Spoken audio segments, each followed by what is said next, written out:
Saya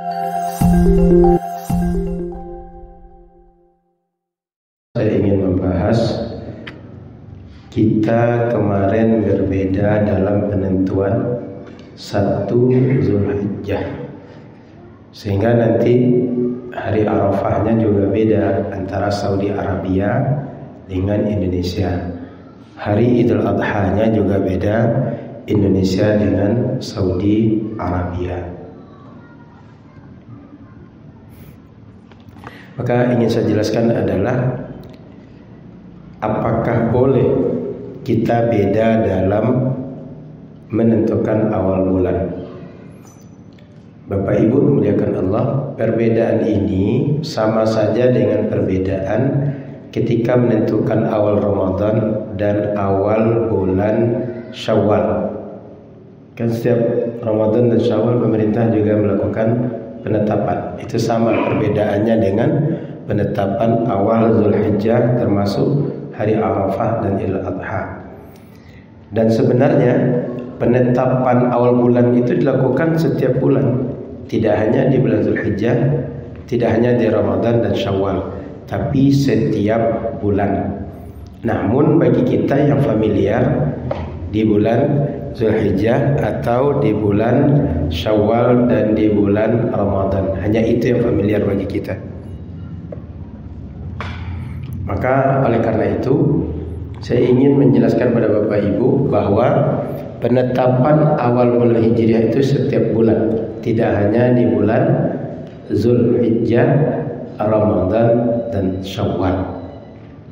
Yang kedua, berdasarkan apa pemerintah termasuk ulama, ormas dan siapa saja menetapkan awal bulan itu bahwa ini sudah awal bulan?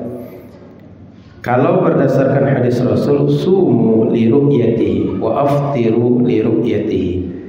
Para ulama, para ahli ilmu falak dan semua orang yang melakukan penetapan itu, mereka berpedoman dengan kemunculan awal hilal setiap bulannya. Dan kemunculan yang dimaksud itu adalah mampu dilihat atau tidak. Sehingganya dibuat standar berapa derajat tinggi bulan dari titik elongasinya. Kalau sekian derajat dia sudah nampak menurut ilmu astronomi. Kalau belum nampak. Jadi tidak sekedar ada bulan, tapi ada bulan dan nampak dilihat. Sehingga Bapak Ibu perlu tahu kenapa sampai ada yang beda pendapat, padahal sebagian mengatakan tingginya sekian, sebagian mengatakan tidak perlu dengan tinggi sekian derajat. Sebab bagi sebagian asal ada bulan berarti sudah bulan baru. Kata sebagian ada bulan dan adanya tadi bisa dilihat. Alhamdulillah. Jadi ada dua hal yang membedakan. Yang satu menstandarkan asal ada bulan sudah bulan baru. Yang kedua, ada bulan dan bisa dilihat baru bulannya sudah bulan baru. Situ beda aja. Maka tidak memandang berapa derajat kalau ada bulan tadi. Mau 1 derajat, 3 derajat, 0 derajat pun sudah bulan baru. Tapi yang satu lagi ada standarnya. Nah, Indonesia bersama Menteri Agama Indonesia, Malaysia, Brunei, Singapura itu punya kesepakatan bahwa tingginya di atas 3 derajat. Kalau 3 derajat ke bawah belum bisa lihat, 3 derajat ke atas baru ditetapkan sebagai bulan yang baru. Makanya di 4 negara ini, Semenanjung Melayu itu insya Allah Idul Adha-nya sama 10 Juli, tepatan dengan 10 Juli hari Ahad nanti. Boleh dilihat informasinya di media, insya Allah sama nanti. Indonesia, Malaysia, Brunei, Singapura itu insya Allah sama nanti 10 Juli. Itu yang ketiga. Yang keempat, Bapak Ibu, apakah berbeda ini mungkin? Oh, sangat mungkin. Kenapa sangat mungkin? Perbedaan letak tempat antar dua daerah sangat jauh. Lalu mungkin ada yang tanya, Ustaz, Bukankah kalau waktu sholat duluan kita dibanding Saudi Arabia? Perlu dibedakan. Penentuan waktu sholat mengikut pergerakan matahari dan bayang-bayangnya terhadap benda. Sementara penentuan awal bulan adalah kemunculan hilal di malam hari. Makanya tidak bisa distandarkan Indonesia duluan sholatnya dibanding di Makkah. Mestinya di Indonesia lebih dahulu bisa waktunya 10 Zulhijjah duluan Indonesia dibanding Saudi. Enggak bisa begitu. Kenapa?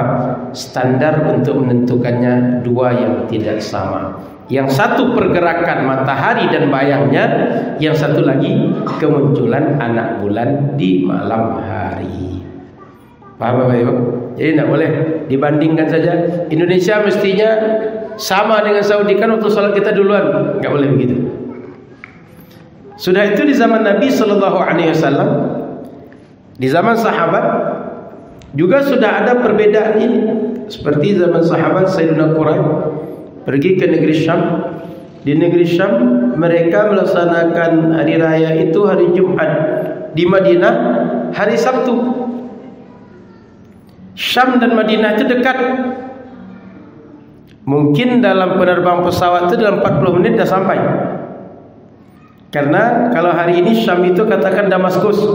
Damaskus dengan Madinah itu dekat, enggak jauh. Tetapi di saat sahabat Nabi Ibnu Abbas itu cerita bahwa ada yang berangkat ke negeri Syam, dia tidak nampak bulan di hari Jumat, Sabtu baru nampak. Bayangkan kita Indonesia dengan Saudi itu jauh. Ini dekat, sudah terjadi perbedaan.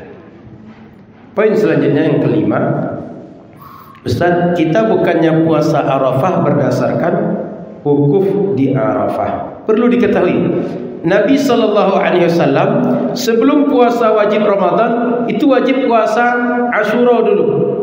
Kemudian sebelum itu sudah dikenal beberapa puasa sunnah yang lainnya. Di antaranya puasa Arafah. Sementara puasa Arafah itu sudah ada sebelum pelaksanaan ibadah haji. Artinya Nabi SAW dengan sahabat disyariatkan melaksanakan haji itu tahun ke-6 kenabian Nabi Muhammad SAW. Jadi sudah tahun ke-6 Hijriah, balik dari Madinah sudah 6 tahun, sudah ada di Madinah 6 tahun, baru syariatkan haji. Jadi tahun 6 Hijriah baru ada syariat haji. Sementara puasa Arafah sudah ada sebelum syariat haji itu. Artinya waktu itu orang tidak memandang wukuf atau tidak. Tidak pun wukuf, orang sudah puasa. Lalu selanjutnya wukuf di Arafah sebabnya kalau tanggal 9 Zulhijjah di Makkah. Kita puasa Arafah kalau 9 Zulhijjah di tempat kita. Jadi bukan karena orang wukuf kita puasa. Justru kalau karena orang wukuf kita puasa, mestinya dipastikan dulu wukuf baru kita puasa. Enggak mesti begitu. Tapi 9 Zulhijjah adalah waktu untuk wukuf, 9 Zulhijjah adalah waktu untuk puasa Arafah. Sehingga orang kita kalau tanggal 9 dia puasa Arafah. Kalau orang haji tanggal 9 dia wukuf. Dan orang yang wukuf itu justru tak dianjurkan dia puasa Arafah. Justru tidak dianjurkan. Yang dianjurkan puasa Arafah siapa? Selain yang melaksanakan haji. Yang haji justru enggak dianjurkan, Pak. Dianjurkan mereka tak puasa agar mereka apa? Kuat untuk ibadah. Jadi kalau ada yang beralasan karena wukuf di Arafah, kita puasa Arafah, justru orang berwukuf di Arafah enggak dianjurkan puasa. Jadi Bapak Ibu tidak perlu lagi bingung karena orang wukuf kita puasa Arafah, enggak. Tapi waktunya bersamaan, karena bersamaan puasa itu kemudian dikenal dengan puasa Arafah. Paham? Jadi karena bersamaan dengan wukuf di Arafah, puasa sunnahnya kemudian dinamakan dengan puasa Arafah. Lalu Ustaz, apakah kami nanti kalau bisa puasa Arafah sementara orang sudah Idul Adha, kami tidak berpuasa di hari yang diharamkan? Tidak. Kenapa? Bagi kita di saat itu baru 9 Zulhijjah. Bagi orang 10 Zulhijjah. Orang itu kalau dia puasa di 10 Zulhijjah baru haram. Bagi kita tidak. Kenapa? Kita 10 Zulhijjah di hari itu. Mana 9 Zulhijjah baru di hari itu. Jadi bagi kita enggak haram. Yang haram itu bagi siapa? Orang yang menetapkan tanggal 10 Zulhijjah di tempat dia di hari itu, lalu dia puasa, baru haram bagi dia. Kita enggak. Kita kan 9 Zulhijjah di hari Sabtu di kita. Jadi kalau hari Sabtu kita puasa, meskipun di Saudi sudah Idul Adha, kita tidak sedang puasa di hari yang diharamkan, tapi di hari yang disunnahkan berpuasa untuk kita di tempat kita. Patokannya tempat kita, bukan tempat orang. Sehingga kalau gak payah memahami ini, Bapak Ibu, Isya mengikut waktu Makkah atau waktu Pekanbaru? Waktu Pekanbaru. Tidak ikut waktu Makkah kan?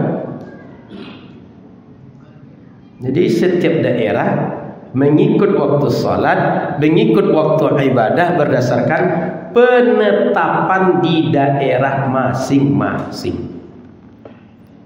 Paham masalah ini?